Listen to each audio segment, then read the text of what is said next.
from Axel Academy. இன்னைக்கு நம்ம இந்த வீடியோல இம்பார்ட்டன்ட்டான விஷயம் ஒன்னு டிஸ்கஸ் பண்ண போறோம். அது என்ன அப்படினா 2023 JEE எக்ஸாம் பத்தி தான் நம்ம பார்க்க போறோம்.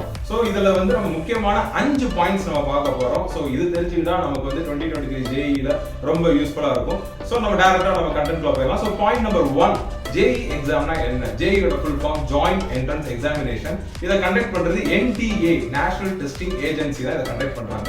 இது ஒரு சென்ட்ரல் கவர்மெண்ட் பேஸ்ட் எக்ஸாம். இந்த எக்ஸாம் எதுக்காக எழுதுறது அப்படினா இந்தியாவோட டாப் பிரீமியம் இன்ஸ்டிடியூட்ஸ் ஆன IITs and NITs குள்ள பிளேஸ் ஆகிறதுக்கு இந்த எக்ஸாம் கண்டிப்பா நம்ம கிராக் பண்ணணும். சோ அதுக்கான ஒரு இம்பார்ட்டன்ட்டான எக்ஸாம் தான் இது. சோ இது பாயிண்ட் நம்பர் 1.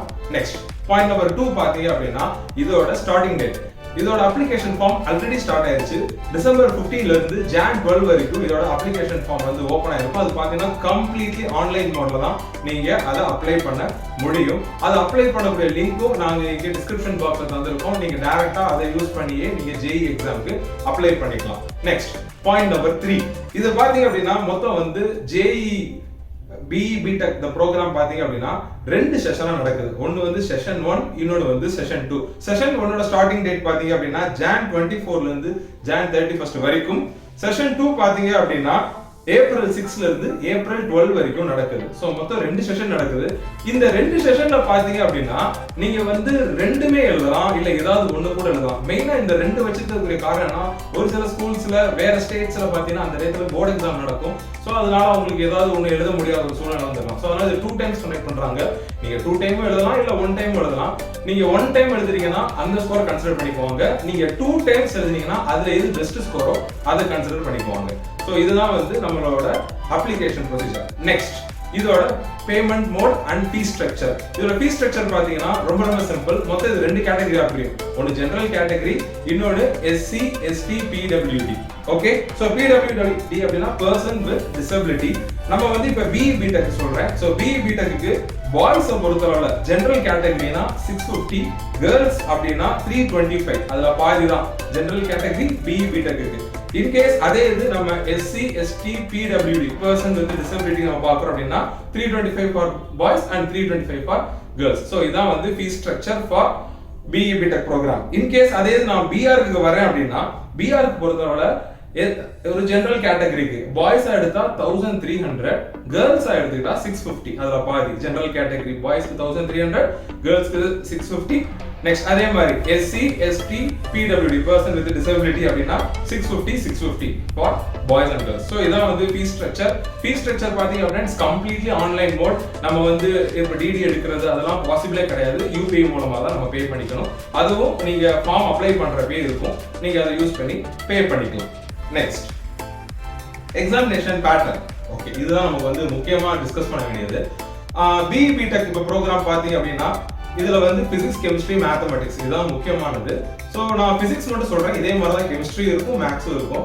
மொத்தம் பாத்தீங்க அப்படின்னா 20 questions MCQ-ஆ இருக்கும். சோ அந்த 20 MCQs இருக்கும். அதுல வந்து 20க்குமே each question carries 4 marks. ஒரு क्वेश्चन நம்ம தப்பா எழுதிட்டோம் அப்படினா அதுக்கு ஒரு நெகட்டிவ் மார்க் இருக்கும். சோ இது வந்து 20க்கு. அதுக்கு அடுத்து ஒரு 10 क्वेश्चंस இருக்கும். அது எல்லாமே நியூமெரிக்கல் என்ட்ரி. அதுக்கு MCQs இருக்காது. நம்ம டைரக்ட்டா ஆன்சரை என்ட்ரி பண்ற மாதிரி தான் இருக்கும். இதுல ஏதாவது நம்ம தப்பு விட்டோம் அப்படினா இதுக்கு நெகட்டிவ் மார்க் கிடையாது. அந்த லாஸ்டா இருக்க 10 क्वेश्चंसக்கு. சோ இதுல இந்த 10ல நீ ஏதாவது ஒரு 5 எழுதினா போதும். So totally 25 questions physics. இதே பேட்டர்ன் தான் கெமிஸ்ட்ரிக்கும் இருக்கும். இதே பேட்டர்ன் தான் மேத்தமெட்டிக்ஸ்க்கு இருக்கும். சோ மொத்தம் நீங்க எழுத போறது 75 questions. 75 questionsல 60 MCQ, 15 வந்து நியூமெரிக்கல் என்ட்ரி. இன்னொரு இம்பார்ட்டன்ட்டான பாயிண்ட். இந்த நியூமெரிக்கல் என்ட்ரி பார்ட் வரப்ப எக்ஸாம் பாயிண்ட் ஆஃப் வியூல நான் சொல்றேன். மெயினா வந்து ஒரு விர்ச்சுவல் கால்குலேட்டர் உங்களுக்கு ஸ்கிரீன்ல இருக்கும். உங்களுக்கு ஏதாவது கால்குலேஷன் பார்ட்ல டவுட் அப்படினா நீங்க ஆட்டோமேட்டிக்கா என்ன செய்யலாம்? கால்குலேஷன்ஸ்க்கு நீங்க அதை கூட இது யூஸ் பண்ணிக்கலாம். இது இன் டர்ம்ஸ் ஆஃப் எக்ஸாம்ல ஒரு important topic. Next fourth important point என்ன அப்படின்னா நம்ம வந்து இப்ப BR அதெல்லாம் நம்ம இப்ப பண்றோம் அப்படின்னா அதுக்கு வந்து ஆப்டிடியூட் அண்ட் டிராயிங் ஸ்கில்ஸ் ரொம்ப முக்கியம். சோ அதுலயும் பாத்தீங்க அப்படின்னா உங்களுக்கு 2 செஷன்ஸ் எக்ஸாம் இருக்கு. நாங்க அதை பத்தின ஒரு கம்ப்ளீட் வீடியோ நாங்க அடுத்து பண்ணலாம்னு இருக்கோம். சோ யாருக்காவது BR அதுக்கப்புறம் வந்து பிளானிங்ல இன்ட்ரெஸ்ட் இருந்துச்சுன்னா you please do let us know in the comment box. நாங்க அதுக்கும் உங்களுக்கு சேர்த்து இது வீடியோ பண்ணி தரோம். இது போக பாத்தீங்க அப்படின்னா எக்ஸாமினேஷன் மார்க் ஸ்கீம். சோ மொத்தம் வந்து நீங்க எழுத போறது 300 மார்க், 75 क्वेश्चंस 300 மார்க். இதோட கட் ஆஃப் பாத்தீங்க அப்படின்னா நார்மலைசேஷன் மெத்தட்ல தான் கால்குலேஷன் பண்ணுவாங்க. ஒரு பெர்சன்டைல் ப்ராசஸ்ல நீங்க வந்து எவ்வளவு கரெக்டா எழுதிருக்கீங்க, எவ்வளவு தப்பா எழுதிருக்கீங்க, இதை பொறுத்து ஒரு பேஸ்ல ஒரு ரேண்டம் கால்குலேஷன்ஸ் மாதிரி வரும். ஸோ நீங்க அந்த பேட்ச்ல எவ்வளவு டிஃபிகல்ட்டி லெவல்ஸ், அதுக்கப்புறம் அந்த பேட்ச்ல டாப் ஸ்கோர் எவ்வளோ, அதை பேஸ் பண்ணி இது மாறும். ஸோ அதனால நீங்க என்ன செய்யலாம் அப்படின்னா 2 எக்ஸாமே எழுதுங்க. ஃபர்ஸ்ட் எக்ஸாம் கண்டிப்பா ஒரு எக்ஸ்பீரியன்ஸா இருக்கும். செகண்ட் எக்ஸாம்ல வந்து நீங்க நல்லாவே பெர்ஃபார்ம் பண்ணலாம். மேக்ஸிமம் பாத்தீங்க அப்படின்னா 11th and 12th இந்த ரெண்டுமே வந்து ஈக்குவல் வெயிட்டேஜ்ல தான் உங்களுக்கு அதுல வரும். நம்ம வந்து மேக்ஸிமம் 11th சிலபஸ்ல வந்து நமக்கு வெயிட்டேஜ் வந்து இது வரைக்கும் பாத்தீங்க அப்படின்னா கரெக்டா ஒரு 49% வந்து 11th, 51% வந்து 12th பார்த்திருக்கோம். ஸோ நீங்க படிக்கிறப்ப ஜேஇல ஸ்கோர் பண்ணணும்னா நீங்க கண்டிப்பா 11th 12th ரெண்டையுமே ஈக்குவல் வெயிட்டேஜ் நீங்க படிச்சீங்கன்னா ஈஸியா நீங்க வந்து ஒரு நல்ல பெர்சன்டேஜை அச்சீவ் பண்ணிடலாம். ஸோ ஐஐடி NIT போகணும்னு நினைக்கிறவங்களுக்கு இது ஒரு நல்ல ஆப்பர்ச்சுனிட்டி. ஸோ ஜனவரியில் வர ஃபர்ஸ்ட் சீசனை நல்லா இது யூஸ் பண்ணிட்டீங்க அப்படின்னா அந்த எக்ஸ்பீரியன்ஸை வச்சு நீங்க ஏப்ரல்ல வரக்கூடிய எக்ஸாமை இன்னும் பெட்டராகவே பண்ணலாம். அதே மாதிரி நான் கடைசியா உங்களுக்கு ஒரு இம்பார்ட்டன்டான ஒரு இன்ஃபர்மேஷன் சொல்றேன். இந்த இன்ஃபர்மேஷன் நீங்க எடுத்துக்கிறத விட இதோட அவேர்னஸ் கூட எடுத்துக்கலாம். தமிழ்நாட்டில இருந்து ஐஐடி NIT இந்த ரெண்டுக்கும் ட்ரை பண்ணுறவங்களோட எண்ணிக்கை பார்த்தீங்கன்னா ரொம்ப கம்மி தான். நமக்கெல்லாம் பார்த்தீங்கன்னா ஃபர்ஸ்ட் பெர்ஸ்பெக்டிவா வந்து NEET தான் இருக்கும். JEE வந்து ரொம்ப அவேர்னஸ் கம்மி. NITலேயே டாப் NIT இன் இந்தியா வந்து பார்த்தீங்கன்னா வேற ஸ்டேட்லாம் இல்லை, திருச்சியில தான் இருக்கு. நம்ம திருச்சி சென்டர் ஆஃப் த தமிழ்நாட்டில் தான் இருக்கு. அந்த திருச்சியில பார்த்தீங்க அப்படின்னா மேக்சிமம் பார்க்கறது, மேக்சிமம் இது படிக்கிறது பார்த்தீங்கன்னா அதர் ஸ்டேட் பீப்புள்ஸ் தான், தமிழ் பீப்புள் கிடையாது. ஸோ அதனால இனிமேலாவது அந்த அவேர்னஸ் மக்களுக்கு ஜென்ரேட் ஆகட்டுங்கிறதான் ஆக்சல்ல இருந்து நாங்கள் இந்த இனிஷியேட்டிவ் எடுத்திருக்கோம். நீங்களும் நீட் படிக்கிறேன் இல்லை சார் நான் வந்து JEE நான் பார்க்கலனா கூட உங்களுக்கு இதுல இருந்து வரக்கூடிய பிசிக்ஸ் கெமிஸ்ட்ரி நாலேஜ் ரொம்ப சப்போர்ட்டிவா இருக்கும். ஸோ நீட் ஆஸ்பிரன்ஸ் கண்டிப்பா JEE ட்ரை பண்ணி பார்க்கலாம், தப்பே கிடையாது. ஸோ அதுவும் நீங்க கொஞ்சம் ட்ரை பண்ணீங்கன்னா உங்களுக்கு ஒரு டபுள் ஒரு நாலேஜ் அது கிடைக்கும். நீட் எழுத போறதுக்கு முன்னாடியே ஒரு நல்ல காம்படிட்டிவ் எக்ஸாம் எழுதுற ஃபீல் இந்த JEE தரும்.